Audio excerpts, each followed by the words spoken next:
todos a sus puestos. Era julio de 1988. Un crucero militar de Estados Unidos combatía cañoneros iraníes en el Golfo Pérsico. Cuando de repente su radar detecta una aeronave misteriosa. ¿Será un avión amigo o enemigo? Tienen 7 minutos para decidir. Corresponde a un F-14. Y la presión aumenta a medida que la aeronave se acerca. En aguas internacionales, tienen que cambiar de curso ahora mismo. El capitán enfrenta una decisión terrible. Puede derribarlo o puede arriesgar la vida de su tripulación. Se acerca. Tengo orden de ataque. Defensas estadounidenses.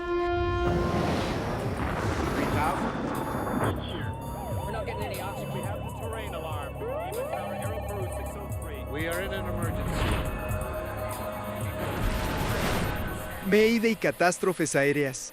La siguiente historia es real. La reconstrucción de los hechos está basada en las transcripciones de la investigación y declaraciones de los testigos. Este es un vuelo corto y de rutina. Sin embargo, un avión iraní se dirige a un peligro mortal. Abriendo fuego con armas. Bridge CIC. Bridge ships. 15 miles, 11,000 feet now.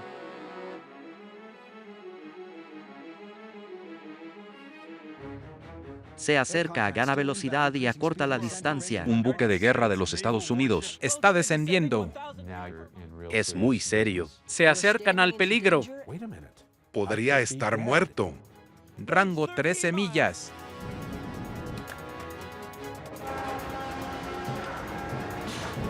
El avión de Irán Air 655 parece ignorar el peligro.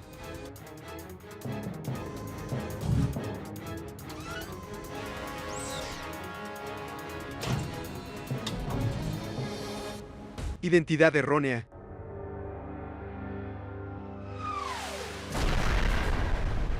Tras 8 años de guerra sangrienta, en 1988 Irán e Irak llegaron a un punto muerto. Es una guerra de desgaste por las exportaciones petroleras de ambos países. Estados Unidos se volvió el vigilante principal del Golfo Pérsico. Protege los petroleros neutrales con sus más de 30 buques de guerra. El 3 de julio al amanecer, tras un mes completo de patrulla rutinaria, el USS Vincent se dirige lentamente al puerto de Bahrein, donde su tripulación va a recuperarse y descansar unos días. Su tripulación espera con ansias el descanso del 4 de julio, pero el capitán Will Rogers ya está despierto. Recibió informes inquietantes de la inteligencia estadounidense. Le advierten posibles problemas de las fuerzas iraníes ese fin de semana festivo. Diga. En el Centro de Información de Combate del Vincennes, el oficial de guardia recibió un mensaje urgente de otro barco de la flota estadounidense. Unos cañoneros iraníes están hostigando a un buque mercante pakistaní.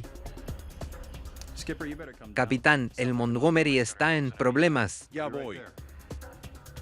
La fragata USS Elmer Montgomery está al norte del Vincennes, cerca del estrecho de Hormuz. Aquí los cañoneros iraníes han estado más activos atacando y emboscando a los petroleros que salen del Golfo Pérsico.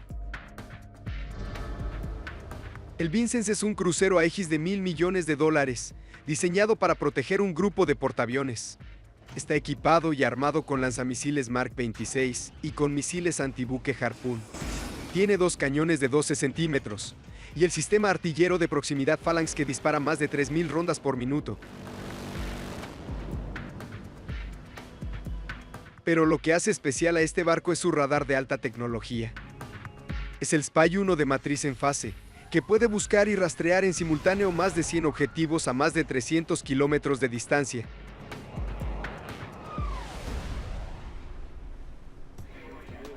Para miembros de la tripulación como Mike Zunino y Mark Nielsen, el Vincennes es como la guerra de las galaxias en el mar. Era un orgullo. El barco era muy fuerte, confiable y seguro. Nos sentíamos invencibles. Contábamos con lo más avanzado en armamento y radar. Podíamos hacer casi cualquier cosa. En el Centro de Información de Combate, el capitán Rogers supervisa un sistema de comando y control computarizado de última generación. Al tener pantallas grandes puede ver con claridad la situación táctica en todo momento. El teniente Vic Guillory es el oficial de acción táctica y es el responsable de la guerra de superficie. Vic, ¿qué vemos en la pantalla? Tenemos un grupo de Bochamar cerca del Montgomery y otro acercándose a un buque mercante. Parece que unos 12 cañoneros Bochamar iraníes se preparan para atacar un barco mercante. Bochamar es el nombre genérico para las lanchas rápidas tripuladas por la Guardia Revolucionaria iraní, una fuerza paramilitar fundamentalista. Sabíamos que tenían cohetes y ametralladoras, y que si se acercaban lo suficiente, podían disparar esos cohetes y causar un gran daño. En 1988 las fuerzas iraníes atacan un promedio de 13 petroleros extranjeros al mes. El objetivo de los ataques es evitar que Saddam Hussein exporte petróleo iraquí. El capitán Rogers envía su helicóptero cuyo indicativo de llamada es Ocean Lord para investigar qué están haciendo los cañoneros. Entendido, Vincennes fuera. Sigue a Ocean Lord. Ocean Lord es un Sikorsky Seahawk, un helicóptero bimotor diseñado para reconocimiento y guerra antisubmarina y de superficie. Recibido Trinity Sword. Nos dirigimos a Montgomery. El piloto de Ocean Lord se encuentra con las cañoneras. No actúan de manera sospechosa. Pero él vuela muy cerca de la embarcación iraní. Y la respuesta es inmediata, una ráfaga de fuego antiaéreo. Dios, Trinity Sword. Aquí Ocean Lord 2-5 bajo fuego. Maniobra evasiva, despejo. 2-5, aquí Trinity Sword. ¿Hay heridos? Confirmen fuego enemigo, cambio. Trinity Sword, no hay heridos. Confirmamos de 8 a 10 explosiones aéreas del grupo norte de naves iraníes, cambio. Ocean Lord, aquí Trinity Sword, regresen de inmediato al Vincennes. hacia Ocean Lord a toda velocidad. Curso 3-3. Según las reglas de guerra estadounidenses, el capitán Rogers puede responder con fuerza en defensa propia. Rápido. Estaciones de combate. Preparen las estaciones de combate. La situación está escalando con rapidez. Atención, estaciones de combate. Todo el personal a sus puestos. En ese momento se cerraban las escotillas. Había que mantener cierto nivel de defensa en caso de que algo ocurriera. Al llegar, te pones tu casco y tu máscara de gas. Nadie tiene permitido moverse por el barco. Permaneces en tu puesto, haciendo tu trabajo. Y 6,5 minutos después de que Rogers llamara a todos a sus puestos, el Vincennes está listo para el combate.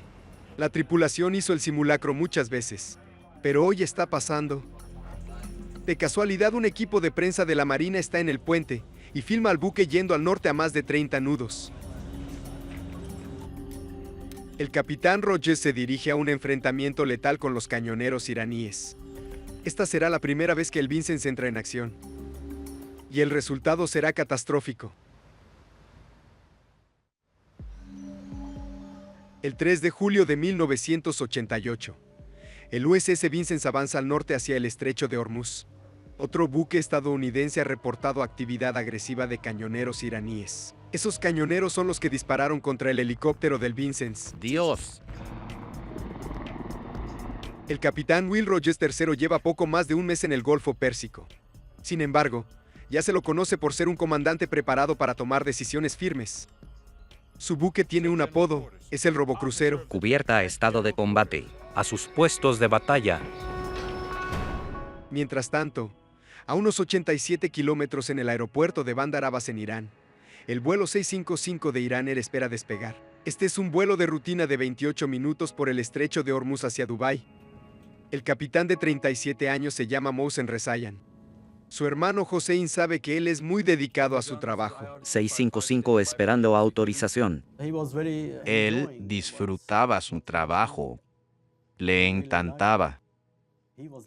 En total llevaba más de 10.000 horas de vuelo acumuladas. Necesito un informe. El vuelo del capitán Rezayan se retrasó.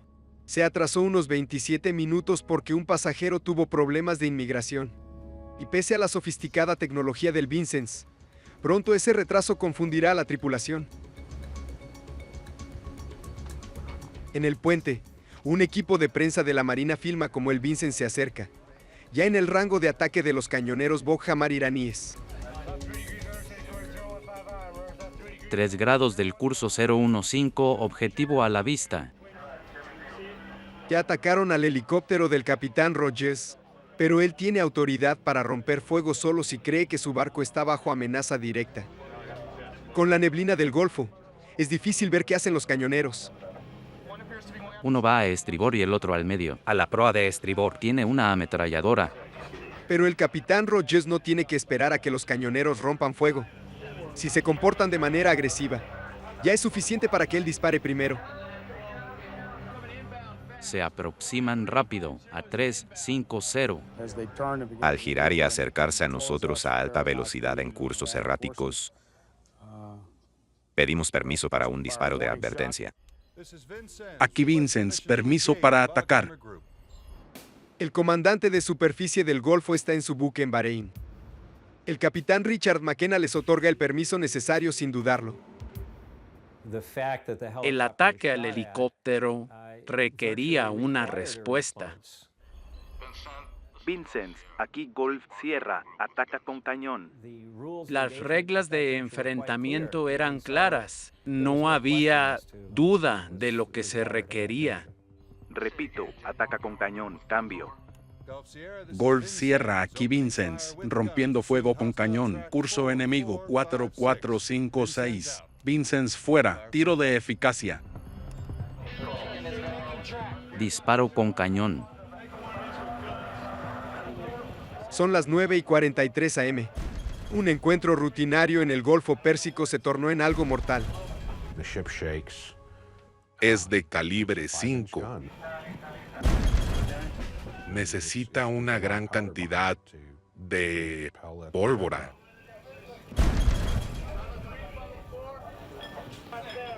Está justo detrás. 300. Por primera vez en ese tiempo, la tripulación del Vincent de acción. No pensábamos en el combate aunque éramos un buque de guerra. Pensamos que nunca nos pasaría. Y nos pasó.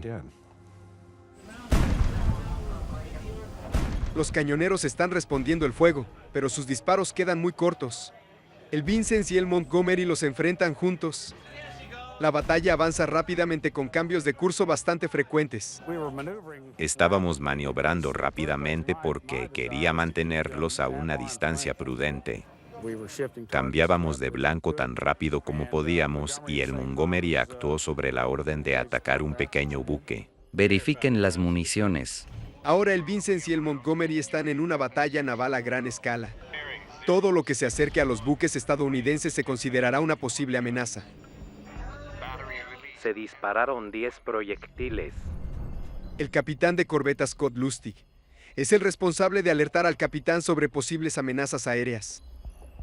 Ha estado siguiendo una aeronave que de repente cambió de curso y ahora se dirige hacia el Vincent. 4472, un P-3 iraní a 62 millas. El avión ha sido identificado como un P-3 Orión iraní, una aeronave de patrulla marítima de largo alcance. Siguiendo un protocolo bien ensayado, el Vincent usa una frecuencia militar para advertirle que está siendo rastreado. 270, buque de guerra estadounidense, indiquen sus intenciones.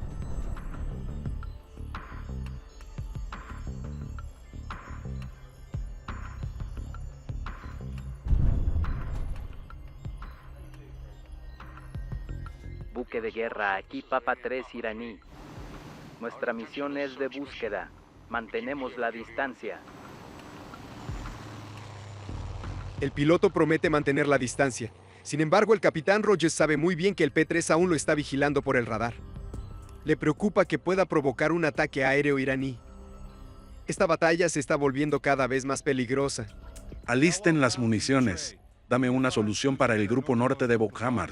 Scott, infórmame sobre el P-3. Ahora con todos los pasajeros finalmente a bordo, el capitán Rezayan está listo para despegar. La pista 5 está abierta. Iran Air 655. El 3 de julio había 10 vuelos civiles programados desde el aeropuerto de Bandar Abbas. Pero la Fuerza Aérea iraní también utiliza este aeropuerto. La inteligencia estadounidense ha advertido que la reciente llegada de cazas F-14 representa una amenaza mayor. Buen vuelo. 655, listo. Lo que el capitán Rezayan no tiene forma de saber es que el Iran Air 655 se dirige directamente hacia una batalla naval.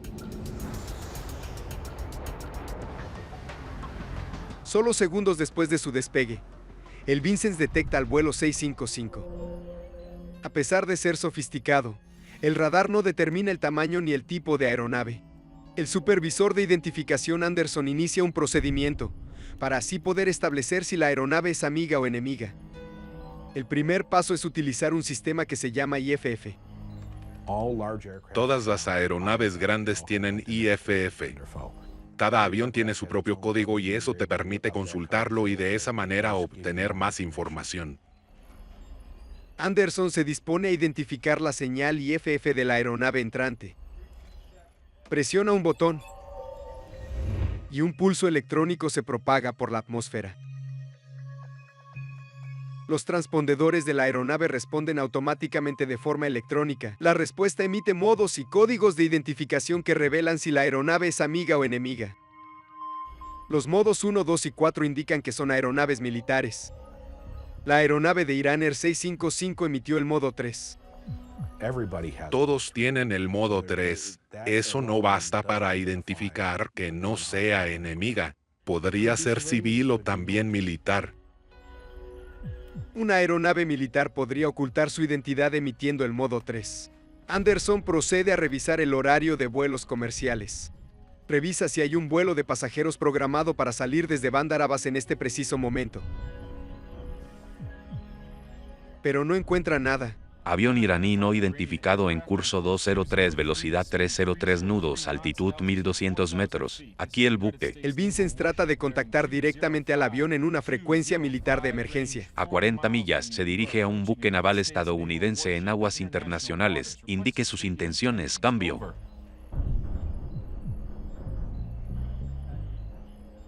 Pero no obtienen respuesta. A pesar de su tecnología de última generación, el Vincennes no tiene una radio sintonizada a frecuencias civiles de tráfico aéreo. Avión no identificado en curso 206. Así que la única opción es que el buque llame a la aeronave desconocida en la frecuencia internacional de emergencia aérea civil. Se dirige a un buque de guerra estadounidense. Mantenga distancia. Sin embargo, aún no hay respuesta del vuelo 655. El avión se acerca al Vincennes a una velocidad de 8 kilómetros por minuto, y Anderson se alarma porque descubre que la señal IFF parece haber cambiado. El avión está transmitiendo en modo 3 y modo 2, código 1100. Al consultar su lista de códigos, Anderson descubre algo preocupante. El número 1100 sugiere que este avión podría ser un caza F-14 de origen iraní.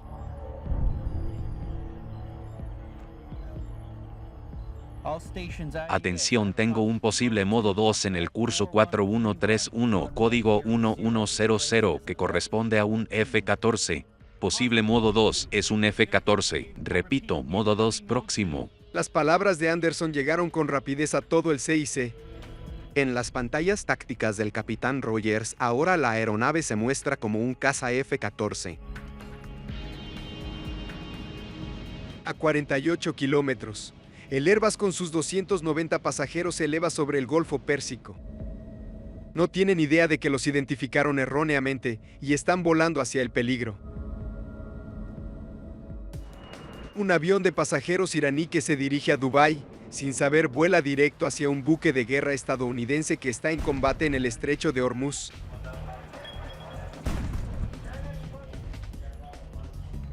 En el USS Vincennes, el supervisor de identificación Anderson cree que el avión de pasajeros es en realidad un caza iraní. Figura como un F-14.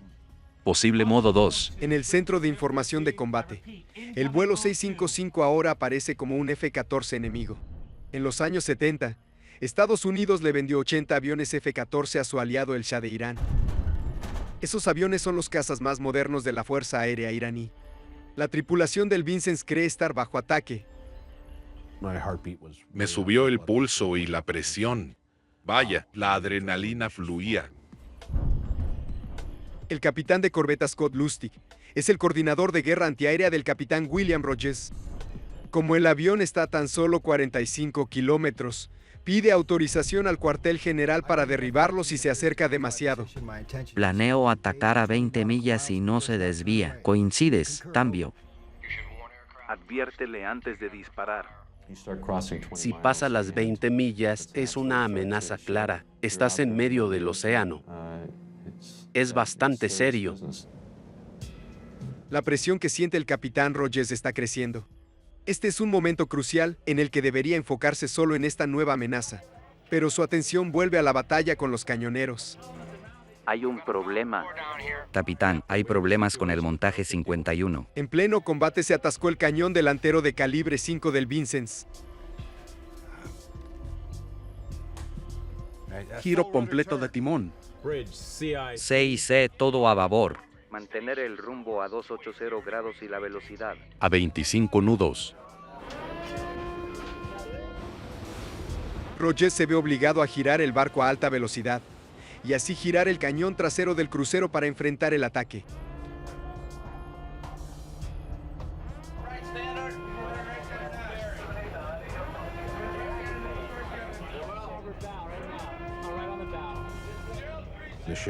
Se inclina. Si algo estaba suelto, se fue para todos lados. Hasta chocar con la pared. Giró de manera tan brusca que, si estabas de pie, tenías que sujetarte de algo para no caerte. Apunten el cañón ya. El capitán Rogers intenta mantener a los cañoneros en combate, y el capitán Resayan realiza los procedimientos de ascenso a altitud de crucero. Dubai 715. Confirme que transmite en 6760. Afirmativo. El capitán confirma que su aeronave está transmitiendo el código civil IFF correcto, para que puedan identificarla fácilmente en el radar. En el Centro de Información de Combate del Vincennes, el teniente William Montford observa que el avión ahora está transmitiendo una respuesta IFF en modo 3. Piensa que al final quizás no sea un avión militar. Posible avión comercial. El capitán Rogers escucha la advertencia, pero todavía le preocupa la falta de respuesta del avión. Recibió varias advertencias y siguió acercándose. El tiempo es el enemigo, porque si yo tuviera tiempo de sobra, entonces me tomaría el tiempo necesario para poder revisar todo. Aeronave desconocida. El vuelo 655 ya cruza el umbral crítico de 37 kilómetros, mientras el Vincennes le vuelve a advertir que cambie el curso o que enfrente las consecuencias. A 20 millas corre peligro y puede enfrentar defensas estadounidenses. Mantenga la distancia. Ahora el capitán Rogers sí está autorizado para derribar la aeronave. Capitán, ¿quiere atacar a 20 millas? Capitán, ¿quiere atacar al objetivo a 20 millas?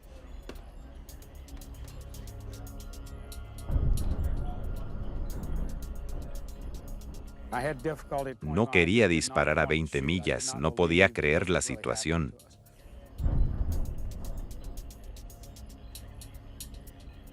Capitán, ¿quiere atacar al objetivo a 20 millas? Negativo. El capitán Rogers retrasó el disparo, porque esperaba que el avión respondiera a las advertencias del Vincennes. Pero lo que sucede luego destruye esa leve esperanza.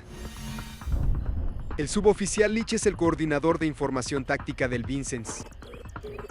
Se encarga de que todos los contactos aéreos estén bien rastreados. Y lo que informa ahora parece despejar cualquier duda. Se trata de una aeronave hostil. Bajando altitud. Ven como el avión desciende hacia ellos, y ese es un perfil de ataque clásico. Es una situación muy seria, porque puede suceder cualquier cosa. La aeronave puede lanzarte algo o incluso ser el proyectil. Estar a 15 millas es algo muy serio. Avión iraní en curso 211. Curso 4143 a 13 millas náuticas. Buque naval estadounidense en aguas internacionales. Espera. Podría estar muerto. Y durante ese tiempo, la tensión aumentaba sin parar.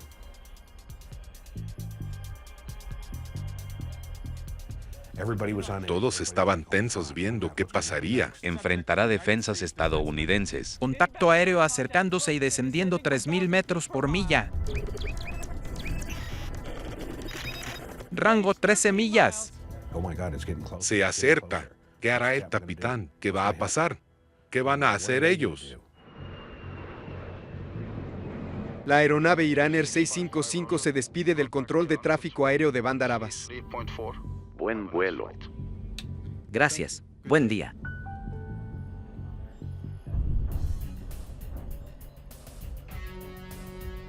Se está acercando. Se acerca un Bokhammer. Rumbo 042. Sigue acercándose, descendiendo y acelerando, rango 11 millas. El temor más grande del capitán Rogers es que el Vincennes termine igual que otro buque llamado USS Stark. Un año atrás, un avión iraquí lanzó 2 misiles Exocet contra el buque. Murieron 37 marineros y casi destruyen el buque. La investigación atribuyó el incidente a fallas en el mando. El Stark no se había defendido. Reprendieron al capitán y le permitieron renunciar a la marina.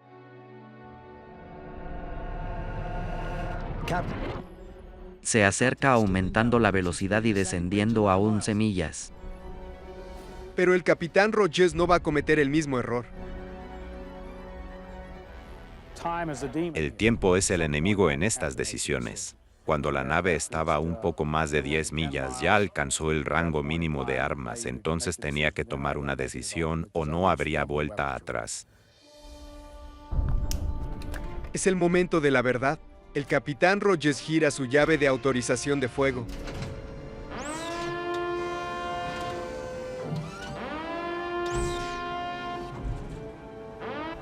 Recibir orden, curso 4131. ¿Tengo orden de ataque al contacto? Sí, atacar.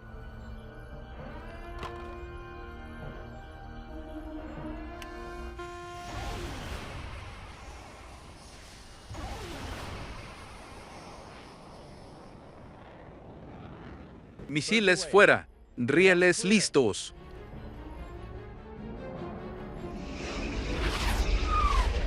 Avión iraní en curso 209, velocidad 353 nudos. Se emite la advertencia final en la frecuencia militar de emergencia aérea, mientras Rogers mantiene su dedo en el botón de fuego, listo para destruir los misiles si la aeronave responde.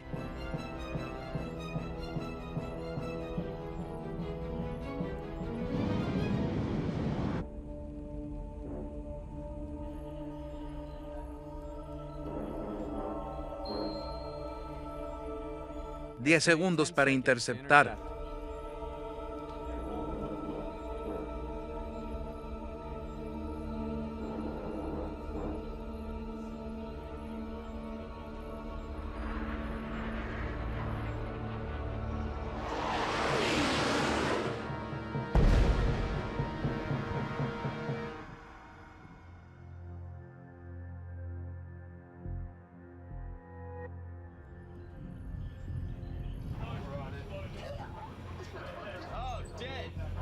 En el puente, la tripulación confirmó el derribo.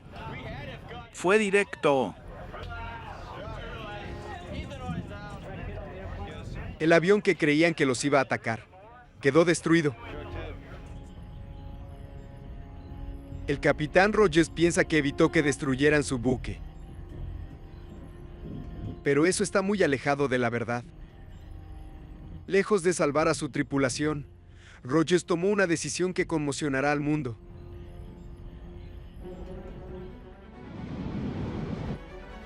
Maldición, se acerca. En el clímax de una batalla naval con cañoneros iraníes en el Golfo Pérsico, el USS Vincennes detectó que se aproximaba una aeronave. Recibir orden, curso 4. En el Centro de Información de Combate, identificaron por error al avión como un F-14 iraní. Y como el avión no respondió a las advertencias, el capitán William Rogers lo derribó.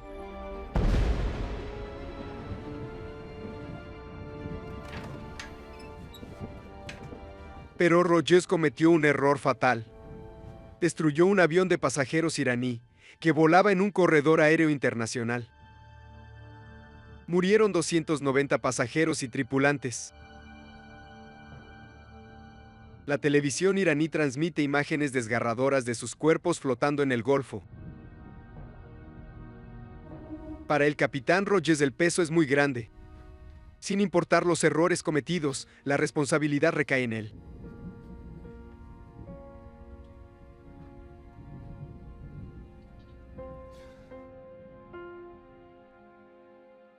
Pero para las familias de las víctimas es peor. Hussein es el hermano mayor del capitán Rezayan y trata de identificar sus restos en una morgue temporal ubicada en Bandar Abbas. Intento no imaginar ese lugar. Intento olvidarme. Cuando miré esos cuerpos, no pude controlarme. Trato de pensar en otra cosa y no recordar lo que vi.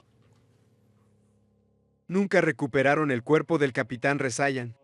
Estoy destrozado. Y nuestra familia, en especial sus hijos, su esposa y mis padres, que aún viven,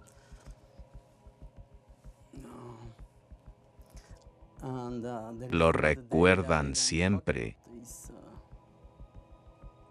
Hablan de lo que pasó y del por qué. Se produce una reacción a nivel internacional. El mundo quiere entender cómo un crucero con un sistema de combate de última generación pudo confundir un avión de pasajeros con un caza iraní que los atacaba. Capitán, ¿jura que la evidencia presentada es cierta? El gobierno de Estados Unidos nombra al contraalmirante William Fogarty para investigar qué fue lo que salió mal. Me pareció una tragedia. Todavía recuerdo muy bien que me dijeron que me esperaban muchas responsabilidades y probablemente algunas noches sin dormir. ¿Y nada más que la verdad? Lo juro. La investigación se realiza conforme al Código Uniforme de Justicia Militar. Y hay mucho en juego. El periodista de investigación es Roger Charles, un exoficial de la Marina que examinó la historia. Está en la cima. Comanda un crucero aegis de $1.000 millones. Y ahora enfrenta un posible consejo de guerra y hasta prisión. El equipo del contraalmirante Fogarty examina minuciosamente las acciones de la tripulación del Vincennes. Cuando el vuelo 655 aparece en el radar, el USS Vincennes está en medio de una batalla con unos cañoneros iraníes. Todas las aeronaves dentro de un radio de 100 kilómetros se monitorean para verificar que no sean una amenaza. Así que el supervisor de identificación Anderson revisa su horario de vuelos comerciales para determinar si es un vuelo de pasajeros. Pero está confundido. El horario muestra la lista de partidas en hora local. Pero Anderson no está seguro si eso significa la hora de Bandar Abbas o la hora de Bahrein, que es la que se usa en el barco. Hay casi 30 minutos de retraso porque la salida del vuelo Air 655 se retrasó por un pasajero con un problema de visa, más otros 30 minutos por el uso horario. Entonces ve que no debería haber nadie sobre nosotros en al menos una hora. Se supone que el sistema IFF distingue amigos de enemigos. El contraalmirante Fogarty sabe que es crucial establecer cómo el Vincennes pudo confundir un avión comercial emitiendo modo 3 con un caza emitiendo modo 2. Para ti no era un vuelo comercial. Para mí no era un vuelo comercial. ¿Por qué? Porque vi el modo 2, señor. El modo 2 fue tu indicador principal. Sí, señor. Fogarty descubre lo que sucede mientras el vuelo 655 se prepara para el despegue. Resulta que un F-14 iraní también está en la pista de Bandar Abbas. Al parecer, Anderson selecciona el vuelo 655 para poder rastrearlo durante el despegue y lo deja activado por casi 90 segundos. El símbolo de rastreo se mueve hacia el Vincennes, pero el sistema sigue leyendo las señales IFF que vienen del aeropuerto de Bandar Abbas. Es un error humano causado por el mal diseño del buque de guerra de alta tecnología. Lo dejó puesto en Bandar Abbas. Estamos bastante seguros de que eso fue lo que sucedió. Captó el modo 2 del caza iraní que se preparaba para el despegue justo detrás del Airbus. Al identificar un F-14 parece confirmarse la alerta que había recibido el capitán Rogers sobre posibles problemas el fin de semana del 4 de julio. Se aproxima. Ahora cree que la aeronave es parte de un ataque coordinado contra el Vincennes, por mar y por aire.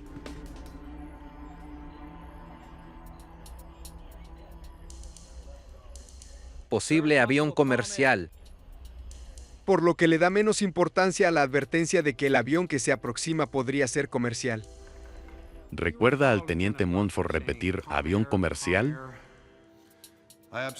Con claridad.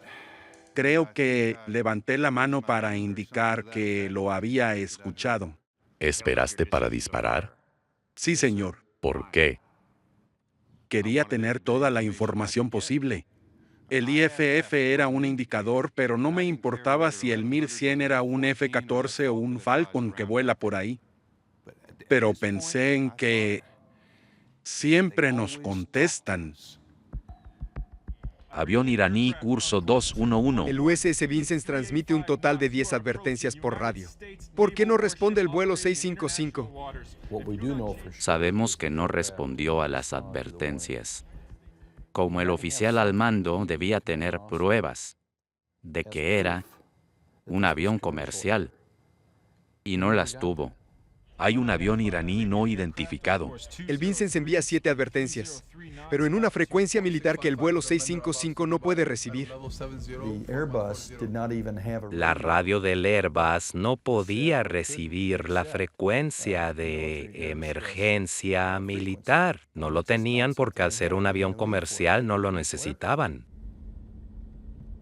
El Vincennes emite solamente 3 advertencias en la frecuencia civil de emergencia. Pero se equivoca al no identificar exactamente a quién intenta contactar. Aeronave no identificada en curso 210, velocidad 350. Los radiooperadores del Vincennes citan la velocidad sobre tierra de la aeronave. Curso 210 a 20 millas. Corre peligro y puede enfrentar defensas estadounidenses. Pero el capitán Resayan ve la velocidad aérea, que es una medida relativa. La velocidad del vuelo 655 debe haber sido 50 nudos menor que la velocidad sobre tierra de 350 nudos que citó el Vincennes. Si el piloto oye eso, no se da por aludido porque no los identificaron. Piensa que se refieren al P-3 o a alguna otra aeronave iraní. Durante todo el vuelo, Iran Air 655 transmite su código de transpondedor, la etiqueta única que le dice a los radares qué vuelo es. Si el Vincennes hubiera mencionado ese código, el capitán Resayan podría haber sabido de inmediato que le hablaban a él. Pero la Marina estadounidense no requiere que sus operadores de radio usen este código con aviones civiles. El vuelo 655 se aproxima a su buque. Capitán, ¿quiere atacar a 20 millas? La presión que siente el capitán Rogers se intensifica. Capitán, ¿quiere atacar el objetivo a 20 millas? Por la ventana de tiempo, se ve que esperó hasta el último minuto y se convierte en una cuestión de disparar o no disparar y esperar. Si espera, le fallaría a sus responsabilidades de proteger su buque y su tripulación. Hay un factor crucial en la decisión del capitán Rogers de disparar, y son los informes que recibe de que la aeronave está descendiendo hacia él, en teoría a punto de atacar. Bajando altitud. Es el momento crucial. El equipo de investigación cuestiona al coordinador de información táctica Leach sobre su decisión. Veamos, ¿usted reportaba descensos de altitud por la red interna? Sí, señor.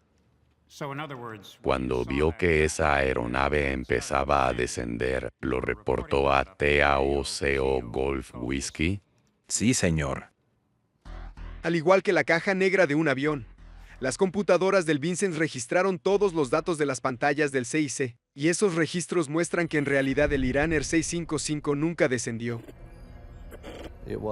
De hecho, ascendió todo el tiempo. Esa fue una revelación inesperada. Bajando altitud. ¿Es posible que alguien dijera que descendía aunque los datos mostraban que tal vez estaba ascendiendo? El contraalmirante Fogarty envía un equipo médico al Vincennes, inclusive un psiquiatra. Informan que una condición llamada realización de escenario pudo haber influido en la tragedia. Rango 13 millas. Resulta que cuando crees tanto que algo va a suceder, aunque los datos muestren lo contrario, sigues creyendo que va a suceder. Los que estaban al mando deberían haber revisado sus monitores, y así hubiesen visto que el vuelo 655 no estaba descendiendo en un perfil de ataque clásico, sino que continuaba su ascenso constante. Pero a nadie se le ocurrió. Scott, hay una diferencia entre lo que indican los datos y lo que la gente dice haber visto a sus diversas altitudes. ¿Sabes por qué? Eso me desconcierta, señor. Hace días que pienso en esto. Y llegué a la conclusión de que estos datos no significan nada para mí porque reaccioné a personas con las que había operado y eran confiables. Y cuando ellos reportaron un descenso de altitud y aumento de velocidad, no tenía razón para dudar. Tuve que hacer una recomendación al oficial al mando en poco tiempo y lo hice sin dudar. El capitán de corbeta Lustig confía en el juicio de sus hombres, y a su vez el capitán Rogers confía en el capitán de corbeta Lustig. Mi confianza en el capitán Lustig me confirmó que la aeronave era una amenaza.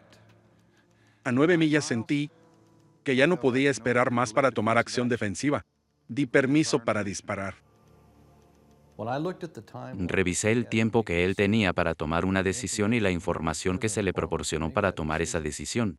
Y hasta el día de hoy, sostengo que él tomó la decisión correcta, pensando en que no quería que atacaran a su barco.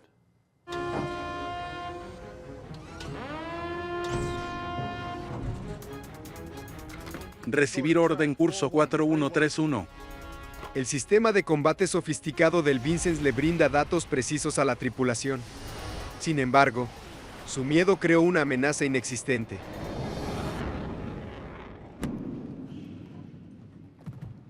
La investigación del contraalmirante Fogarty concluye al cabo de un mes, y al final determina que el derribo del vuelo 655 de Iran Air no fue por conducta negligente ni por culpa del personal naval estadounidense.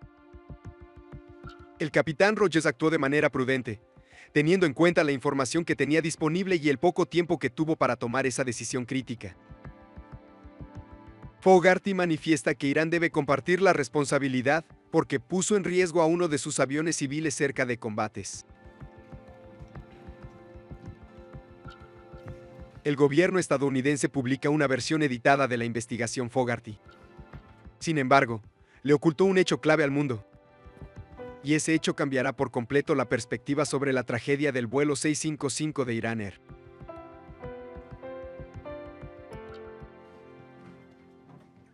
En agosto de 1988 termina la investigación del contraalmirante William Fogarty sobre el derribo del Iran Air 655 y concluyen que el capitán y la tripulación del USS Vincennes actuaron correctamente frente a una posible amenaza para su buque.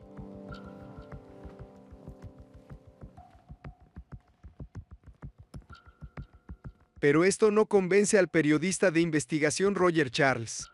Él lee una copia de la investigación de Fogarty y se pregunta por qué no hay un mapa de la posición del Vincennes. Era extraño que faltara ese gráfico en su informe. ¿Por qué no está? Capitán, el Montgomery está en problemas. Ya voy. El capitán Rogers escucha que los cañoneros iraníes están acosando a los buques mercantes. Ahí el Vincennes está bien al sur del Montgomery y se dirige a puerto en Bahrein. Golf Sierra, aquí Vincennes. Permiso para apoyar al USS Montgomery. Cambio. Rogers le pide permiso a su comandante de superficie, Richard McKenna, para girar al norte y poder apoyar al Montgomery. Pero McKenna autoriza enviar su helicóptero únicamente para investigar. Entendido, Vincennes, fuera. Sigue a Ocean Lord. Pero el capitán McKenna se sorprende al descubrir que el Vincennes ha dado la vuelta y se ha acercado a la posición del Montgomery. Le ordena dejar el helicóptero en su lugar y regresar de inmediato. En lo personal, la verdad sentí que estaban buscando acción cuando fueron a ver al Elmer Montgomery. A mi parecer, la situación no estaba fuera de control. Era mi decisión. Sin embargo, a pesar de que les asignaron otra estación, ellos mismos decidieron estar allí. Y siento que de ahí surge la sensación general, y no solo la mía, de que tal vez estaban buscando problemas. Dios, Trinity Sword, aquí Ocean Lord 2-5 bajo fuego. Pero la situación cambió una vez que los cañoneros iraníes le dispararon al helicóptero del Vincennes. Hacia Ocean Lord a toda velocidad. Según las reglas de guerra, el capitán Rogers puede responder con fuerza. Estaciones de combate. Ahora está autorizado para perseguir directamente a los cañoneros. Pero ¿cómo terminará? En 1990, Roger Charles accede a un informe restringido sobre la destrucción del vuelo 655 de Iran Air. Era de la Organización de Aviación Civil Internacional. En él se encuentran las coordenadas del Vincennes. Y cuando Charles las traza en un gráfico, descubre algo sorprendente. Al momento del derribo, el Vincennes estaba a más de 4 kilómetros dentro de aguas iraníes.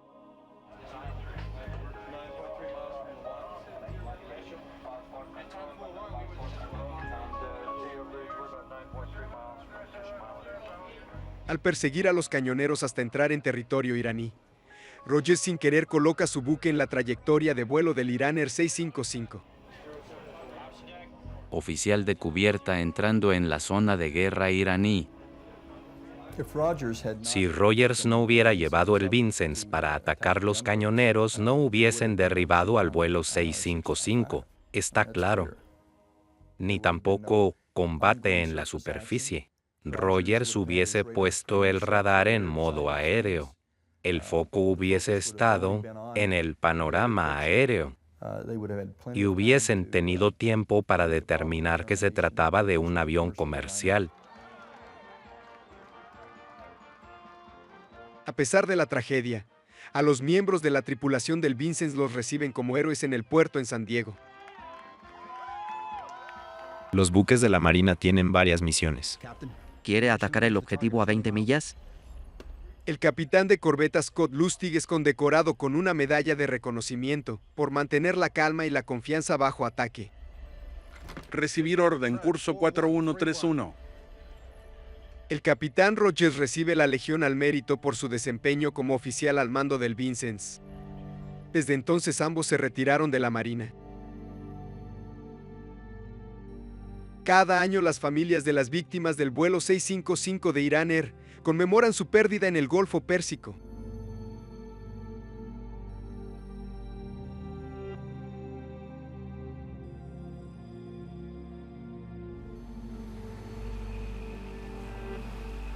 Pero para Hussein Rezayan, hermano del capitán del vuelo 655, el tiempo no ha sanado sus heridas. Aún me siento igual, aunque trato de mantenerme ocupado para no pensar en eso, porque sigue siendo una tragedia y es imposible de olvidar. Incluso luego de 17 años, los horrores de lo que ocurrió siguen presentes en la vida de todos. En un mundo donde la tecnología avanza y se vuelve cada vez más sofisticada, un instinto humano tan básico como el miedo es capaz de causar las tragedias más grandes.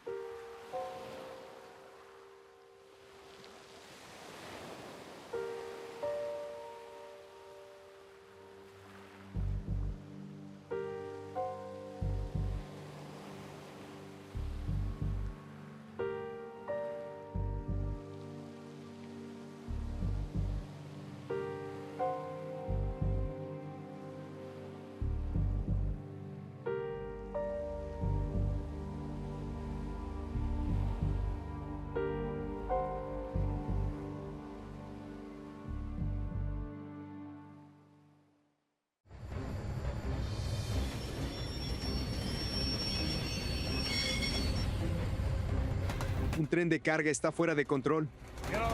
Adviérteles del tren.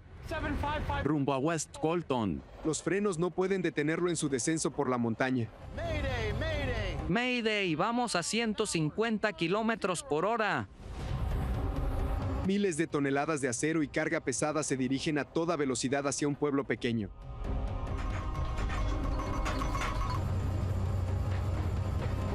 Vamos a morir. Un error inocente pone en riesgo la vida de todas las personas a bordo del tren y de aquellos que viven en este pueblo.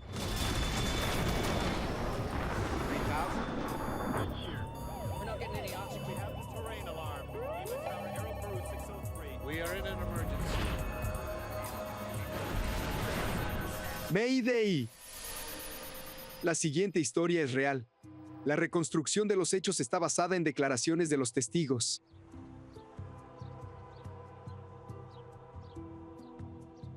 San Bernardino, California, un tranquilo pueblo suburbano situado al pie de las montañas de San Gabriel. Este lugar, ubicado entre el vacío del desierto de Mojave y el bullicio de Los Ángeles, es ideal para formar una familia. Todos los vecinos nos ayudábamos entre sí. Era un vecindario muy agradable. Pero en 1989, San Bernardino sufre dos desastres. 6 personas mueren y 18 casas quedan destruidas por completo. Un tren está fuera de control. 110, 120. Y todo termina con un gran incendio. Había una enorme nube de humo negra. Parecía el infierno de Dante. Los desastres parecen conectarse, pero ocurren con una semana de diferencia. Los investigadores revisan los restos para ver cómo se relacionan. ¡Ayuda! ¡Necesito ayuda! Descubren una serie de decisiones impactantes que tienen consecuencias mortales y trágicas para las personas involucradas y que dejan una marca en un pueblo para siempre. Tren a la deriva. Mañana del 12 de mayo de 1998. En un apartadero en el desierto hay un tren de carga que espera para cruzar las imponentes montañas de San Gabriel en California. Frank Holland es el conductor principal del tren de carga Southern Pacific número 7551 Este. Mi trabajo consiste en subirme al tren, operar las locomotoras, seguir las reglas y velocidades establecidas y llevar el tren del punto A al punto B. Su trabajo para este viaje en tren en realidad comenzó la noche anterior en la estación de Mojave. Algunos trenes de carga de Southern Pacific se arman aquí mismo y llevan a tripulaciones y locomotoras por todo el país. Holland está aquí para buscar los documentos que necesita para su viaje. Hola, Frank. Hola. Holland ascendió al puesto de conductor principal hace 3 años. Aquí tienes la autorización, el orden de marcha, el manifiesto y el tonelaje del tren. Los documentos indican que transporta 69 vagones de carga y que cada uno pesa 54.431 kilos. Holland también se entera de que todos los vagones están llenos de un material llamado trona. Es un químico no tóxico que se usa en fertilizantes. Debí hacer algunos cálculos para determinar la potencia necesaria para bajar la colina, lo que me indicaría la velocidad a la que podía ir. Perfecto. Adiós. Los documentos de Holland indican que está transportando más de 3,5 millones de kilos de carga, un peso equivalente a 10 aviones de gran tamaño. El destino final de la carga que lleva el tren es Sudamérica, pero hoy Holland solo la llevará hasta West Colton, cerca de Los Ángeles. Para lograrlo, el tren tendrá que pasar por las montañas de San Gabriel y también atravesar el puerto del Cajón. Luego deberá frenar con cuidado su gran tren mientras baja por la montaña. Tenemos que llevar 69 vagones llenos de trona hasta West Colton. Everett Crown es el ayudante de conductor del tren 7551. Se sentará en la parte delantera del tren para asistir a Holland. Alan Reese es uno de los guardafrenos y conducirá la tercera locomotora. Entre los tres hombres suman casi 50 años de experiencia trabajando con los trenes de la compañía Southern Pacific.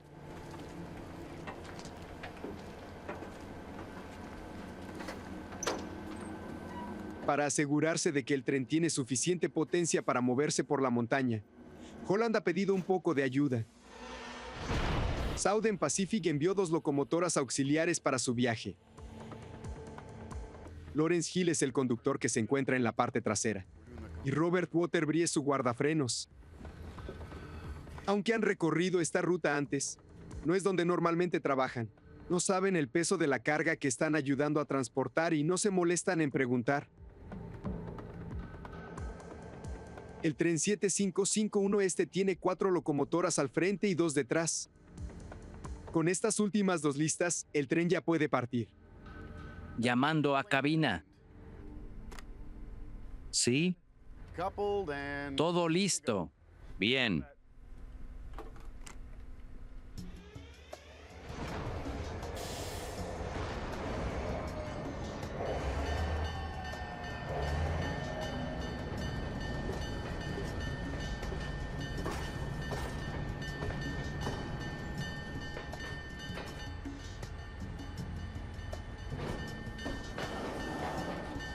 El 7551 empieza a acelerar de a poco.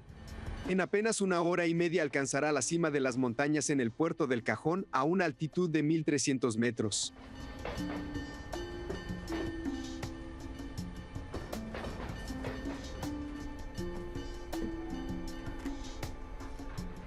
Llamando a cabina. Diga, Vía despejada. gracias.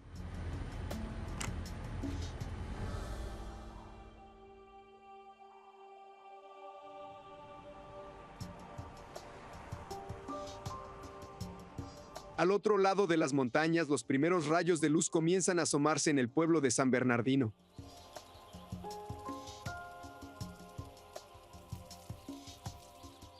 La zona de Mascoy es una área de desarrollo reciente en el extremo noroeste del pueblo. Está lleno de casas de una sola planta y familias en desarrollo.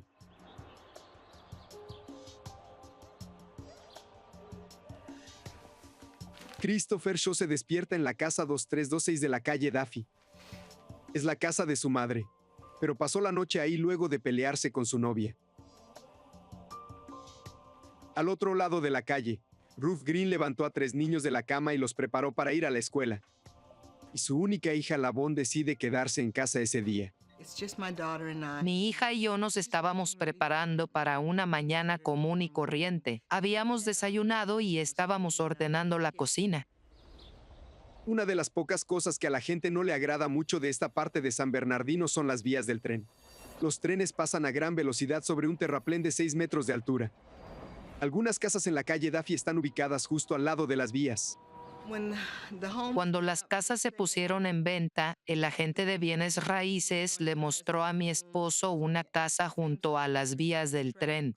Estaban justo detrás de la casa, pero a él no le gustaba eso.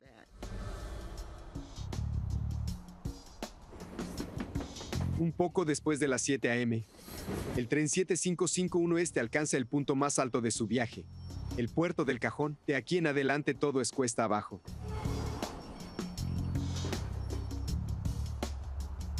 Este es un enlace ferroviario vital que hay entre Los Ángeles y el resto del mundo. Es una de las únicas 3 rutas que hay para atravesar las montañas. Docenas de trenes pasan por aquí continuamente todos los días. Por lo general se les tiene mucho respeto a los ferroviarios de montaña porque tienen el trabajo más exigente y duro de todos.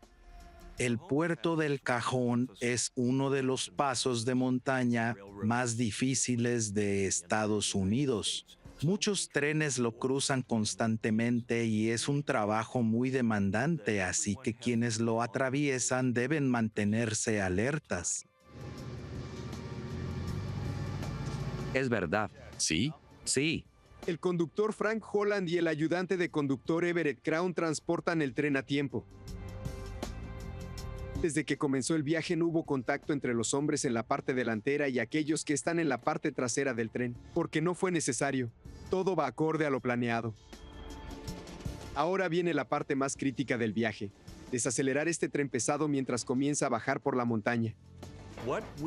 Básicamente conducimos el tren por un acantilado cuando pasamos desde la zona de Mojave hasta Colton. Entonces, la vía se inclina gradualmente y desciende con una pendiente muy pronunciada del 2,2%. Y para un tren descender 220 centímetros cada 100 metros es como caer de un precipicio. Cuando el 7551 empieza a bajar, los trabajadores en el tren aún creen que es un viaje normal.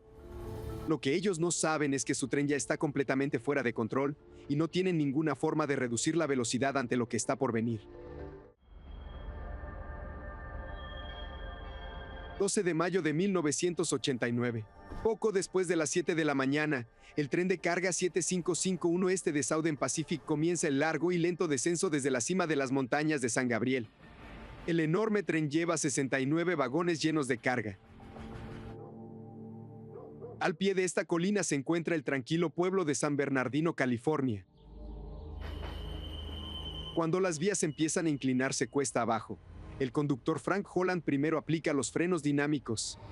Los frenos reducen la potencia de las 6 locomotoras y eso disminuye la velocidad del tren. Solo se le permite ir a 48 kilómetros por hora por el paso. Se comunica con Lawrence Hill, el conductor en la locomotora trasera, para confirmar que puede mantener la velocidad. ¿Están ahí?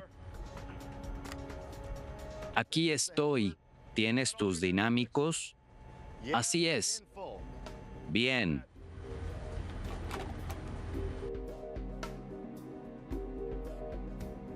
La primera parte del emocionante descenso serpentea de un lado a otro un total de 56 veces. La fricción de las curvas ayuda a frenar el enorme tren. Aún así, Holland empieza a aplicar los frenos aerodinámicos, los cuales aplican presión en las ruedas de cada vagón de carga. El tren está viajando a una velocidad de 40 kilómetros por hora. Holland quiere que se mantenga esa velocidad.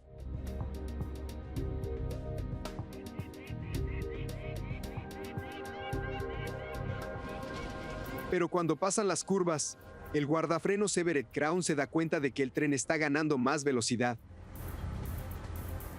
Estamos a 50.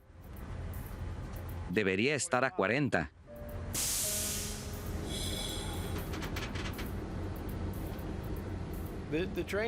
El tren mantenía su velocidad constante, aunque se aceleró un poco, pero aún quedaba mucho por recorrer.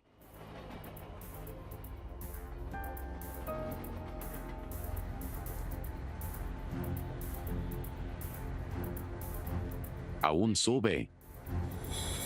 Holland está confundido y sigue aumentando gradualmente la presión de los frenos aerodinámicos, pero el tren no deja de seguir acelerando.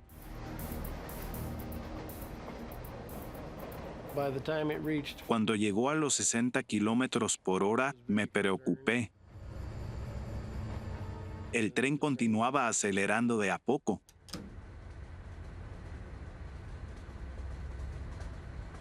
Cuando el tren alcanza los 72 kilómetros por hora, Holland activa los frenos al máximo para detenerlo. Pero no sirve de nada.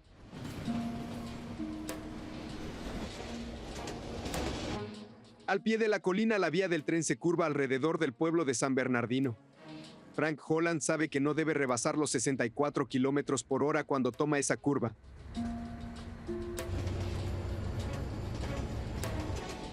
Pero el tren ya está a medio camino y está yendo mucho más rápido que eso. El esposo de Ruth Green se fue a trabajar. Sus 3 hijos menores van a la escuela. Al otro lado de la calle, Chris Shaw está a punto de tomar una ducha. El conductor Frank Holland es consciente de que si el tren se sale de las vías podría estrellarse con unas cuantas casas. Pasé muchas veces por esa zona y sabía que había una curva que no íbamos a poder tomar.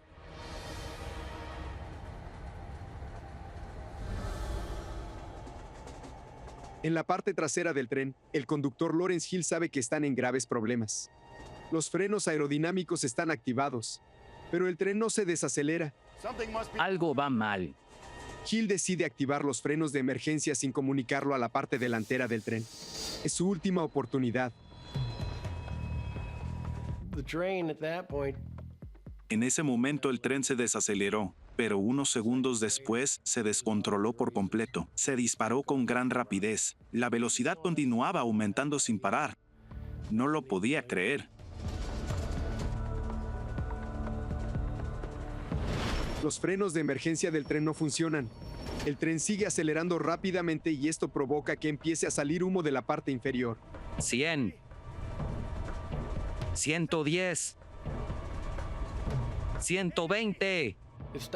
Quedó en 140 porque era el tope del velocímetro. Pero Holland sabe que la velocidad del tren 7551 sigue aumentando.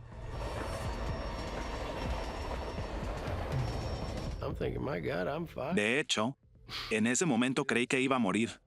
No podía dejar de pensar en todo lo que había hecho para averiguar qué había salido mal o en qué me había equivocado. 7551 llamando a West Colton. Queríamos hablar con el despachador, pero no respondía. El tren está fuera de control y no son capaces de avisarle a nadie. Nadie nos podía ayudar a pararlo. Llámalos. 7551 a West Colton. Habla West Colton. Estamos en problemas. El conductor en la parte trasera del tren Lawrence Hill escucha la llamada por la radio. No podemos frenar el tren. Y decide intervenir en la llamada para explicar lo peligrosa que es la situación. Mayday, estamos yendo a 140 kilómetros por hora. El tren está fuera de control y no podemos detenerlo hasta llegar a Colton. Pero el despachador no puede hacer nada. El tren viaja a una velocidad mayor de 160 kilómetros por hora y las casas de San Bernardino están a solo unos segundos de distancia.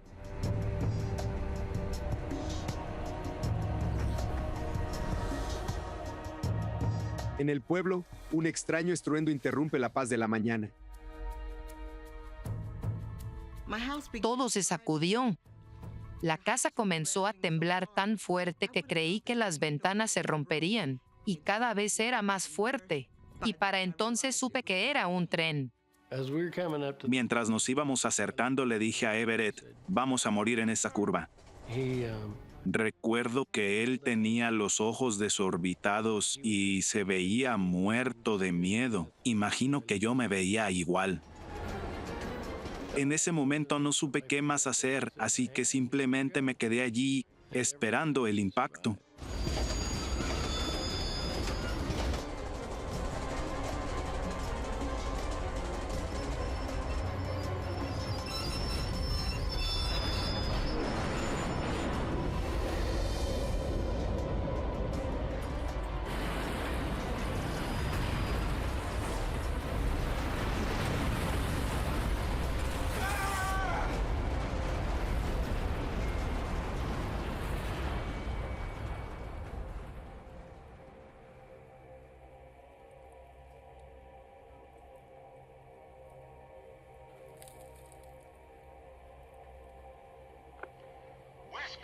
Llamando a West Colton, al despachador asistente del jefe de estación de Sogus. Nos descarrilamos justo entre Dyke y Stover. ¡Mayday! ¡Mayday! En la locomotora auxiliar al final del tren, el conductor Lawrence Hill se comunica con urgencia con el despachador de Southern Pacific. Estar al final del tren lo salvó de sufrir lesiones, pero no sabe si los demás tuvieron la misma suerte. SP7551, ¿alguien me escucha? Luego de un minuto, Hill finalmente consigue que respondan su llamada de emergencia. Despachador de Sogus a 7551, Sogus, ocurrió un accidente. No sé qué ocurrió con los demás. Puede que necesiten ayuda. Nos descarrilamos.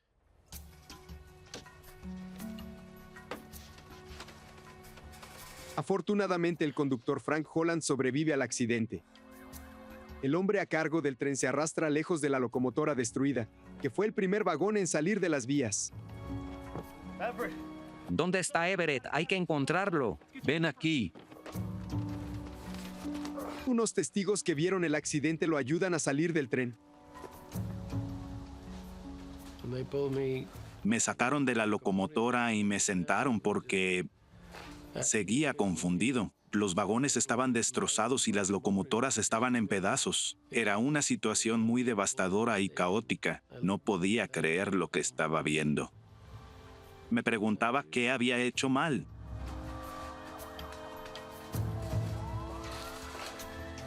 Frank Holland se ha roto varias costillas y sufrió un colapso pulmonar. Everett Crown, quien iba a su lado, es encontrado sin vida poco después. Al igual que Alan Reese, el guardafrenos que viajaba en la tercera locomotora del tren.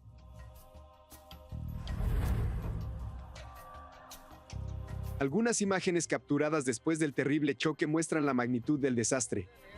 Se destruyeron 7 casas y el tren quedó completamente en ruinas. Al disiparse el polvo, se veía que varios vagones se volcaron y hasta parecía que algunas casas del barrio habían desaparecido. Se podía ver una masa enorme de metal retorcida hecha trizas. Los vagones se habían volcado. Y yo trataba de entender qué había pasado y cómo es que esto había ocurrido.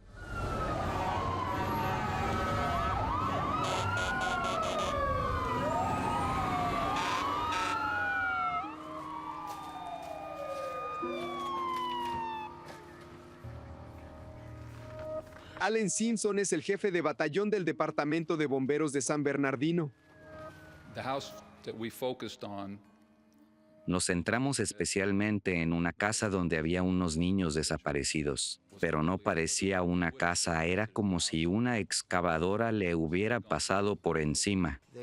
Gritaban para ver si había alguien adentro, y luego nos dimos cuenta de que ahí era donde vivía Chris Shaw. Con tan solo mirar lo destruida que estaba la casa, sería increíble pensar que podría haber una persona viva atrapada entre todos esos escombros. Los restos también esconden un problema explosivo del que nadie en el vecindario sabía.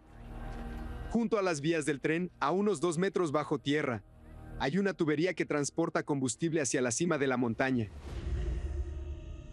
Si se dañó en el descarrilamiento, una sola chispa podría causar una gran explosión. No sabíamos que existía esta tubería detrás de nuestras casas hasta que ocurrió este incidente. Es preocupante encontrar una tubería llena de gas presurizado cerca de un accidente. Sabemos qué pasará si se rompe. El gasoducto es operado por la compañía Calneb Pipeline. Extrae cientos de barriles de combustible de la tubería para poder reducir el tamaño de cualquier posible explosión. Pero aún así queda mucho combustible. Pero las válvulas de seguridad automáticas del gasoducto que deberían cerrar secciones individuales no funcionan. La compañía no puede drenar por completo el área debajo del descarrilamiento. Casi 3 horas después del accidente, los rescatistas encuentran el cuerpo de un niño pequeño. Es el segundo niño que muere en el desastre. Después de eso, sentimos que no había esperanza de encontrar a alguien más en esa casa. Pero no había que perder la fe, había que seguir intentando. Pero los presionan para terminar la investigación. La búsqueda de Chris Shaw retrasa aún más la limpieza del accidente, y Calneb no puede revisar el gasoducto adecuadamente hasta que se retiren los vagones. Todo un vecindario está en suspenso. ¿Existe alguna posibilidad de que Shaw haya podido sobrevivir al desastre? El tren 7551 de Southern Pacific se ha estrellado en San Bernardino, California. 4 personas han muerto y se ha evacuado todo un vecindario. Aún no se revisó el gasoducto debajo de los escombros. Chris Shaw estaba en una de las casas que fueron completamente destruidas cuando el tren se descarriló. Pero después de 12 horas sigue desaparecido. George Avery, un bombero con menos de un año en el cargo, comienza su turno en el lugar del accidente.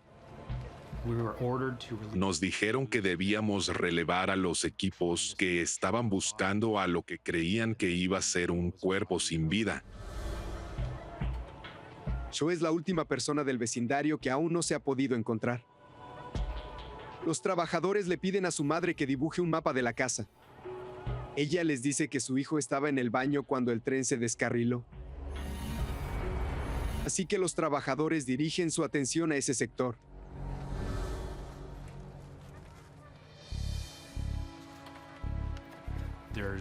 Había pedazos de la estructura de la casa que se asomaban entre los escombros, que estaba lleno de vigas, travesaños y partes del techo. Comencé a quitar los materiales del sector que me asignaron, y aunque pareció una eternidad, estuve quitando materiales por alrededor de 1 hora y media. De repente se formó un vacío y pude encontrar algo que llamó mi atención.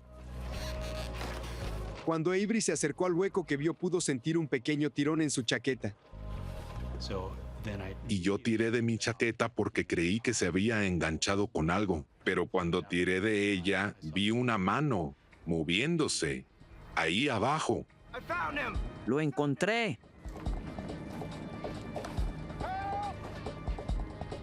¡Necesito ayuda!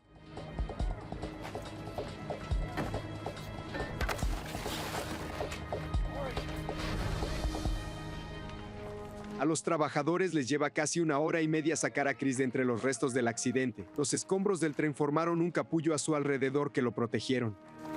Le permitió respirar a Shaw e impidió que los materiales afilados lo aplastaran. Nos sorprendió que sobreviviera tanto tiempo, porque estuvo todo el día atrapado. No tenía mucha fe de encontrarlo, así que cuando lo descubrieron fue impactante. Con el rescate de Shaw, todos en el vecindario y en el tren han sido encontrados. El desastre del 7551 mató a 4 personas, lesionó a otras 4 y destruyó 7 casas por completo.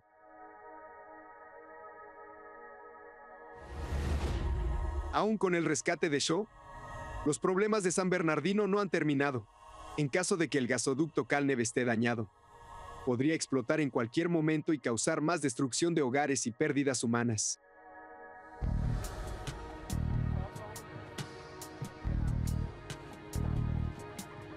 Con esa amenaza acechando al vecindario, comienza la búsqueda para determinar la causa del descarrilamiento. William Pugh y Russell Quimby son 2 integrantes de la Junta Nacional de Seguridad en el Transporte. Cuando el equipo llegó ya era tarde, así que estaba oscuro y la escena parecía el infierno de Dante. Estaba repleto de piezas del tren, como los frenos y las ruedas, que seguían calientes tras 12 horas. Las ruedas se calentaron tanto que se expandieron y salieron de los ejes. La fricción existente entre las ruedas, los frenos y las vías del tren fue tan intensa que provocó que las ruedas comenzaran a convertirse en acero fundido mientras el tren descendía la colina con gran rapidez. Los investigadores saben que los frenos del tren no pudieron frenarlo. ¿Pero por qué?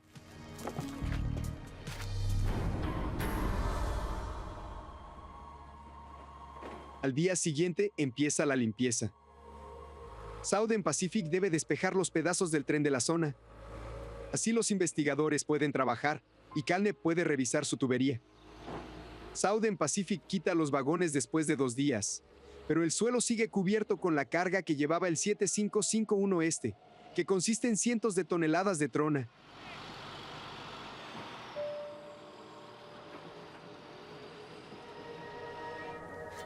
Calneb comienza a quitar la trona a lo largo del espacio en donde está la tubería. Es la forma más rápida de inspeccionar el área y mantiene el equipo pesado alejado. Hicieron 6 excavaciones hasta el gasoducto para inspeccionarlo. Tenían fe de que nada había podido penetrar hasta la profundidad del gasoducto. El combustible está sometido a mucha presión. Cualquier tipo de daño podría causar una fuga masiva y una posible explosión. Pero Calneb no halla nada. La profundidad de la tubería la ha protegido del terrible accidente. El gasoducto es una fuente vital de gas para Las Vegas, que se encuentra a casi 320 kilómetros de distancia. Provee y suministra tanto a clientes civiles como militares en el vasto desierto. Había mucha presión para reactivar el gas. Muchos en la comunidad decían que no debían abrirlo. Supuestamente había gente en Las Vegas que decía que sus autos valían mucho más que las casas que se encontraban en la calle Duffy y que por eso debían reactivar el gasoducto. Solo 4 días después del descarrilamiento, el gasoducto vuelve a operar como de costumbre. Y Calneb vigila cualquier caída de presión, ya que eso significaría que el combustible tenía una fuga en el sistema. Pero eso no ocurrió.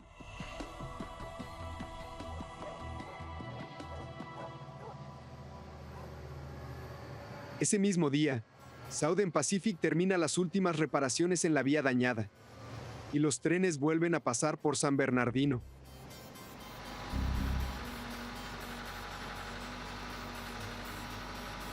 Sin embargo, la limpieza no ha terminado, y el cargamento del tren 7551 sigue espolvoreada por toda el área del accidente. Maquinaria pesada llega para excavar y llevarse los escombros. Las grandes máquinas podrían dañar el gasoducto, por eso deciden marcarlas con estacas. Una noche le dije a mi esposo que había olor a gas, pero ya nos habían asegurado que habían inspeccionado esa tubería y que no habían encontrado ninguna fuga. Estuve en el sitio del accidente hasta que limpiaron todo y cerraron y aseguraron el área. Y todo se veía bien.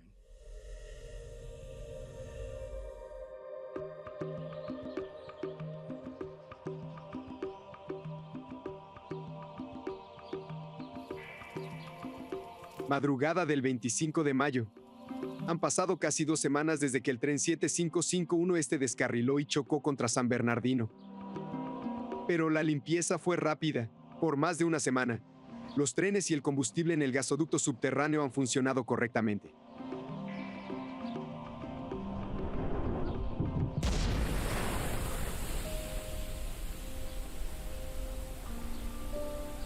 Pero luego, en un día soleado se ve caer lluvia.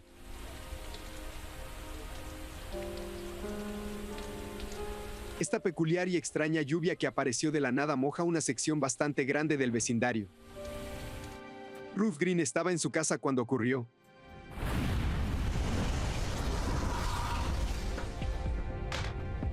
Por segunda vez en tan solo un mes, se le presenta una escena aterradora y espantosa.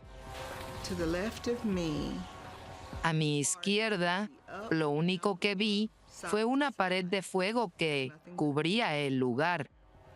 Escuché a los vecinos gritar que debíamos evacuar, así que salí corriendo.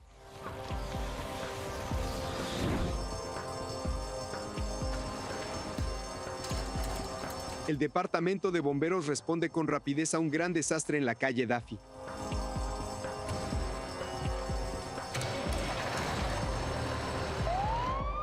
Cuando recibimos la llamada y subimos al vehículo, ya sabía a qué se debía. Había una enorme nube de humo negra y supe de inmediato que se debía al gasoducto. Una impresionante torre de humo y llamas ardientes alcanza más de 100 metros en el cielo.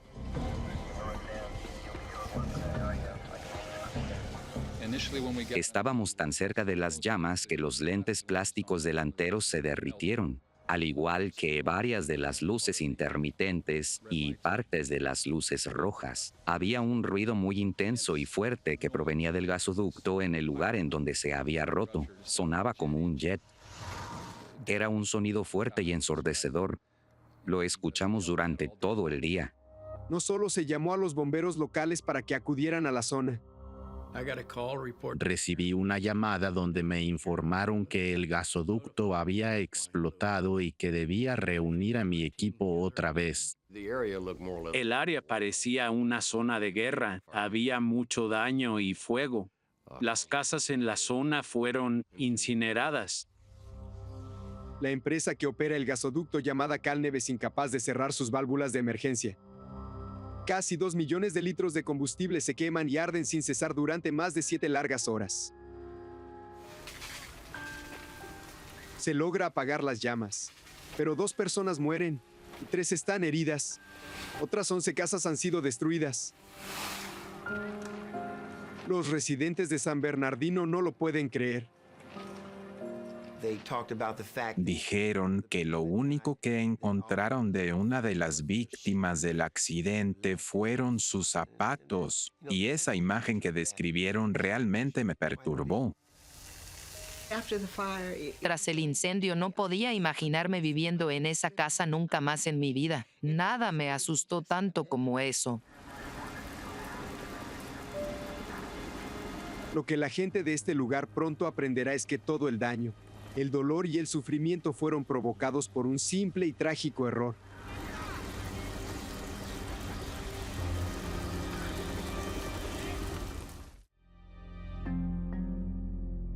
Un vecindario en San Bernardino, California, fue devastado por 2 desastres consecutivos.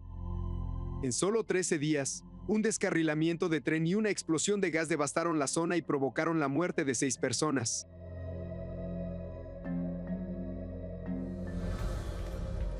Investigadores de la Junta Nacional de Seguridad en el Transporte estudian ambos accidentes.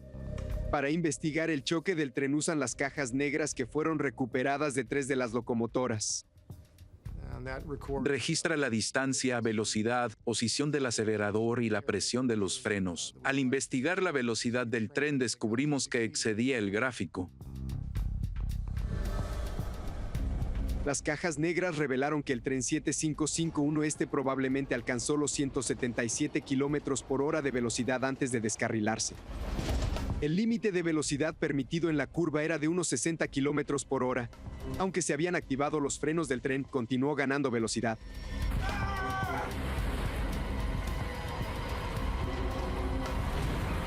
¿Cómo fue que el tren perdió el control de forma tan rápida? Los accidentes suelen ocurrir por una cadena de eventos. Es decir, que si se hubiera roto la cadena, el accidente no habría ocurrido. Al igual que otros trenes de carga, el 7551 cuenta con 2 sistemas diferentes para reducir su velocidad: los frenos dinámicos y los frenos aerodinámicos. Estos frenos presionan un bloque contra las ruedas de cada vagón. Mientras más presión se aplique al bloque, más lento se mueve el tren. Los investigadores descubrieron que los frenos aerodinámicos funcionaban correctamente al iniciar el descenso. A medida que el tren aceleraba, el conductor Frank Holland mantuvo la presión en los frenos aerodinámicos. El calor generado por los frenos fue tan intenso que se derritieron. Cuando chocaron, eran inútiles. El equipo centra su atención en los frenos dinámicos. Los frenos dinámicos usan un campo magnético creado por el generador de la locomotora. Invierten el campo magnético, lo que reduce la velocidad y frena los ejes de la locomotora. Había 4 locomotoras en la parte delantera del tren y 2 en la trasera. Antes de comenzar el viaje, el conductor Frank Holland sabía que la segunda locomotora no funcionaba y que los frenos dinámicos de la cuarta solo funcionaban de forma esporádica. Pero aún así era suficiente.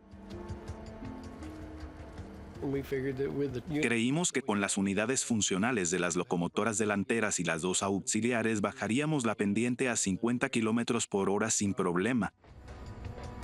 Cuando el tren comienza a bajar por la montaña, Holland lo tiene bajo control. Con los frenos que tiene el tren debería poder mantener su velocidad, pero no lo logra. Estamos a 50. Debería estar a 40. Aún sube. Los investigadores de la Junta Nacional de Seguridad en el Transporte descubren algo impactante de las cajas negras. Los frenos de la tercera locomotora delantera no funcionaron mientras el tren 7551 ganaba velocidad. Holland incluso habló con el guardafrenos de la tercera locomotora. Alan. ¿Sí? ¿Activaste los frenos? Sí. Pero las cajas negras les muestran a los investigadores que aunque se escuchaban los ruidos de los frenos dinámicos, no funcionaban. No estaban ayudando a frenar el tren en absoluto. Pero se pone peor. Todo listo. Bien. Una de las 2 locomotoras auxiliares al final del tren tampoco tenía la capacidad de frenar. Lawrence Hill era el conductor de atrás y lo sabía, pero no se lo dijo a Frank Holland. No le dijo que solo una de sus locomotoras tenía frenos dinámicos en funcionamiento, porque él pensó que el despachador le notificaría al conductor principal sobre los frenos. Llamando al auxiliar. ¿Sí? ¿Tienes tus dinámicos? Así es. Cuando Holland le pregunta a Hill si la parte trasera tiene todos sus frenos dinámicos, Hill dice que sí. Pero solo se refiere a una de las locomotoras. Es un descubrimiento alarmante. Esto significa que Holland no posee la fuerza de frenado que él cree que tiene. Los investigadores que están estudiando las cajas negras descubren un secreto más del descenso peligroso del tren por la montaña.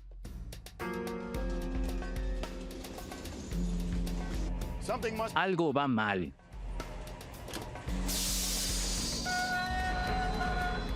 Cuando Lawrence Hill activó los frenos de emergencia, en realidad canceló el efecto de los frenos dinámicos. Es una medida de seguridad que evita que las ruedas se bloqueen y el tren se resbale por las vías. Los frenos aerodinámicos estaban derretidos. Entonces solo los frenos dinámicos mantenían el tren bajo control. La velocidad del tren se aceleró cuando se activaron los frenos de emergencia. Cuando se aplican los frenos de emergencia, se pierde el frenado dinámico y el tren no se puede detener. Pero Pew sigue desconcertado. Según los documentos que encontraron, el 7551 llevaba 3,5 millones de kilos de carga. Con ese peso, aun con las locomotoras dañadas, Holland debió mantener su velocidad bajando la montaña. Para ver por qué no fue capaz de hacerlo, los investigadores se centraron en lo ocurrido previo al accidente.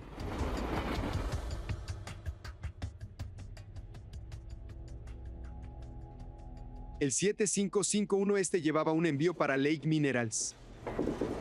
5 días antes de que comenzara el viaje, el superintendente de la empresa dejó los documentos con Thomas Blair, quien trabaja para Southern Pacific. Los documentos detallan lo que lleva el cargamento y normalmente también cuánto pesa. Gracias. Pero en este caso el peso del cargamento no se había registrado. Lake Minerals creía que cada vagón estaba lleno al máximo, o sea, unos 90,000 kilos.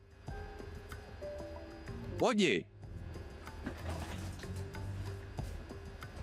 ¡Oye! Dado que eso era lo que la empresa esperaba, Lake Minerals no pensó que era necesario registrar el peso. Pero Blair sabe que necesita registrar el peso para completar correctamente los formularios o el tren no podrá salir de la estación. Blair trabajó con la empresa Southern Pacific durante 17 años y ha visto miles de vagones salir de esta estación. Así que supone que el contenido de cada vagón del tren pesa alrededor de 54,000 kilos. Sin embargo, su error llevó a un desenlace trágico. Cada vagón de carga en el 7551 transporta en realidad 36,000 kilos más de material de lo estimado en un principio. Esto significa que, con 69 vagones, el tren en realidad pesa más que 6 aviones de gran tamaño, o alrededor de 2,5 millones de kilos adicionales. Nadie se dio cuenta de que pesaba mucho más. Ten el manifiesto y el tonelaje del tren. El conductor tenía información detallada del tren que decía 6,100 toneladas. Nos vemos. Pero la información tenía un error grave. Creían que el peso era 2/3 del peso real. El tren estaba perdido. Los problemas de Frank Holland comenzaron antes de emprender el viaje. Aunque todas las locomotoras funcionaran, habría sido difícil bajar la montaña. Con todos los problemas que tuvo, no tenía la potencia suficiente para frenar el tren de forma adecuada. Chocar contra San Bernardino era casi inevitable desde el inicio. El accidente del tren 7551 se pudo haber evitado. Los investigadores están a punto de descubrir que la explosión que siguió también pudo haberse evitado. En mayo de 1989, 2 desastres sacuden la ciudad de San Bernardino, California. Un descarrilamiento de un tren y una gran explosión de gas matan a 6 personas y destruyen más de una docena de casas. Se examinan los escombros para ver cómo se vinculan los dos eventos.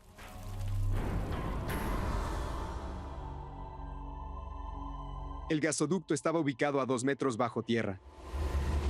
Y Calneb lo examinó de cerca en los días posteriores al descarrilamiento del tren. Pero no pudieron encontrar una sola abolladura o grieta donde el tren chocó contra la tierra. El choque del tren no debilitó el gasoducto para nada. Cuando el gas empezó a fluir por el gasoducto, no hubo pérdida de presión ni se advirtió de algún problema. Activaron el sistema y subieron la presión a 1,600 libras y los registros de presión eran normales. Como el descarrilamiento no causó la ruptura, Los investigadores continúan su búsqueda. Investigan el gasoducto en busca de pistas. Aunque el fuego ardió durante horas, el segmento de tubería que estalló no fue destruido.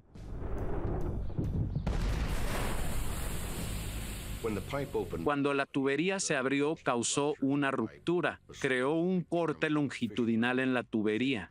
El área más ancha del corte era de 10 centímetros de ancho y unos 8 metros de largo. La Junta Nacional de Seguridad en el Transporte busca huellas como los investigadores forenses para descubrir cómo es que se rompió la tubería. Cerca del lugar donde se rompió la tubería, los investigadores encuentran abolladuras y muescas profundas. Las marcas son como las heridas de una víctima. Si los investigadores pueden averiguar qué causó las marcas, descubrirán qué provocó la ruptura del gasoducto. Descubrimos que había depósitos de acero endurecido en las muescas. Por lo tanto, cualquier cosa que haya dañado la tubería probablemente tenía dientes de acero endurecido. Hay varios sospechosos posibles.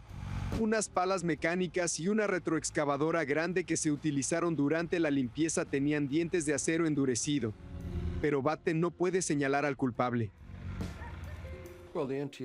La Junta Nacional de Seguridad en el Transporte determinó que se dañó el gasoducto en una de dos fases, ya sea durante la limpieza de los restos del tren o durante el tiempo en que se estaba limpiando la trona después de retirar los restos del tren. Dos errores provocaron un par de catástrofes en San Bernardino y la muerte de 6 personas.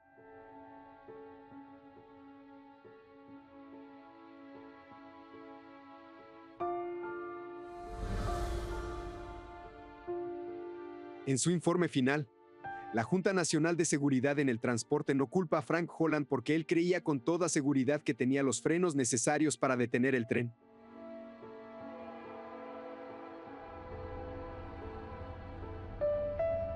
Frank Holland todavía sigue trabajando en los rieles, pero nunca ha vuelto a hacer el viaje por las montañas de San Gabriel. No creo que mi mente pueda aguantarlo. No sé si puedo revivirlo. Esa bajada me haría recordar ese momento. Así que prefiero no hacerlo. Sería demasiado doloroso. Calnev, la empresa que operaba el gasoducto, fue llamada a rendir cuentas por no revisarlo tras completar las operaciones de limpieza. Las demandas contra la empresa se resolvieron extrajudicialmente. Imagino que Calnev también cree que debieron ser mucho más minuciosos en su inspección. Estaban seguros de que el gasoducto estaba en buen estado y de que habían hecho un buen trabajo, así que creían que podía volver a funcionar normalmente. Thomas Blair completó los documentos con información errónea, pero no fue acusado. Después del desastre, Southern Pacific ajustó sus normas para que siempre se asuma que los vagones están llevando la carga máxima permitida si no se sabe el peso específico que carga. Southern Pacific resolvió varias demandas con acuerdos extrajudiciales y la compañía ya no existe, ya que fue comprada años después del desastre.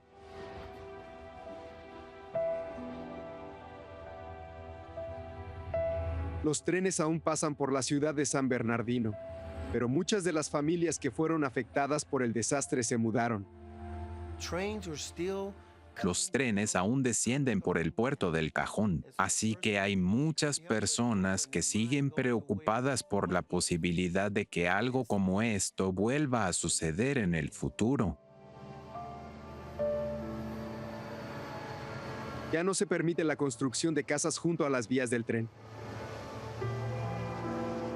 Solo quedan los rastros de este terrible accidente. No hay un monumento aquí para honrar a los que fallecieron,